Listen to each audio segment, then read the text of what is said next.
What's going on, everybody? This is Ultimate Device Vids, and today in this video we're going to be doing a battery drain test between the iPhone SE 2020 and the iPhone 6s. So with the iPhone SE 2020 being Apple's most affordable compact iPhone in the current lineup, I think a lot of people who use older compact devices like the 6s would be interested to see how the battery life stacks up. So we have the oldest iPhone that currently supports the latest iOS, being iOS 14, and the most affordable compact iPhone in the current lineup being the SE 2020, head-to-head in a battery drain test. Now, it's very important that I let you guys know that the iPhone 6s that I'm using in this video just got its battery replaced by Apple, so it has a brand new battery. And the reality is, most people using an iPhone 6s today probably have a battery that's several years old, which definitely does result in worse battery life. However, the only way to get accurate results out of a video like this is to use a 6s with a brand new battery, because if I were to use a 6s with an older battery, the results of this test would be completely random. It would literally just be based on the age of the battery that I happened to have.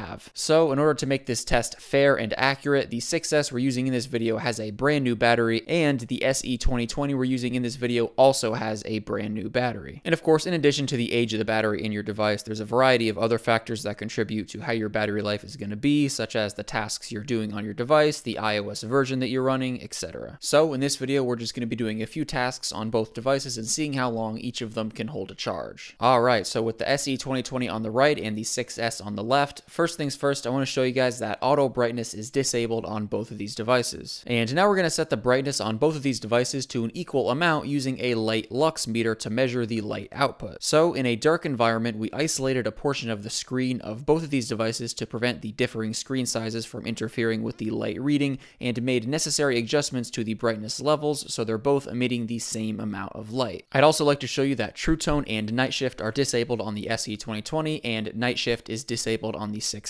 I also want to show you that the battery capacity on both of these devices is at 100%. Once again, they both have brand new batteries. I also want to show you that they're both running the latest iOS version as of recording this video, being iOS 14.2. Both devices are currently connected to a power strip, and they're both at 100% as you can see. So what we're going to do is we're going to turn off the power strip and we'll remove the cables. And we're going to start off with 1 hour of YouTube video streaming. So we're going to load up the same YouTube video on both of these devices, and we're going to make sure the quality is set to 1080p on both, and we're going to use an iPhone 7 to keep track of time. So again, we're just going to let this video play for an hour, and then we'll check back in on the battery percentages. And we're making this test not quite as extreme as some of our recent tests, as these two devices aren't top of the line flagship devices. So I wanted to kind of level the playing field a little bit, so doing tasks for shorter time periods at a slightly lower brightness level than some of the other recent tests. And after an hour of YouTube video streaming, the SE 2020 is at 90% and the 6s is at 87%. So with the two devices being neck and neck, let's go ahead and move on to an hour of Grand Theft Auto San Andreas. So launching up the app and getting into the game itself, we're just going to keep the game running on this screen here for an hour. After an hour of San Andreas, the SE 2020 is at 59% and the 6s is at 61%. So with the two devices remaining very close to each other in terms of percentage, we're going to head over to Safari and we're going to load up apple.com, and we're just going to sit on apple.com idle for an hour. And checking in just over an hour later, the same trend continues. The SE 2020 is at 49% and the 6s is at 50%. Next, we're going to run an hour of Asphalt 9, so we're going to launch up the app here, get into the game itself, and we're just going to keep it running once again for an hour. And after an hour of Asphalt 9, the SE 2020 is at 9% and the 6s is at 8%. So once again, still extremely close. So at this point, we're going to head back to the YouTube streaming test, and once again, we're going to make sure the quality is set to 1080p on both, and we're just going to stream this video until both of these devices die. And 36 minutes into the final video streaming test, the 6s dies, giving it a total on-screen time of 4 hours and 47 minutes in this test. And just a few minutes later, 44 minutes into the final video streaming test, the SE 2020 also dies, giving it a total on-screen time of 4 hours and 56 minutes in this test. So once again, extremely similar battery performance between these two devices in this test. I gotta say, I'm pretty impressed with how well the 6s with its new battery held up in this video. As always, if you guys use either of these devices, let me know down below in the comments section what your experience with battery life is like. Thank you guys so much for watching this video, and I'll catch you in the next one.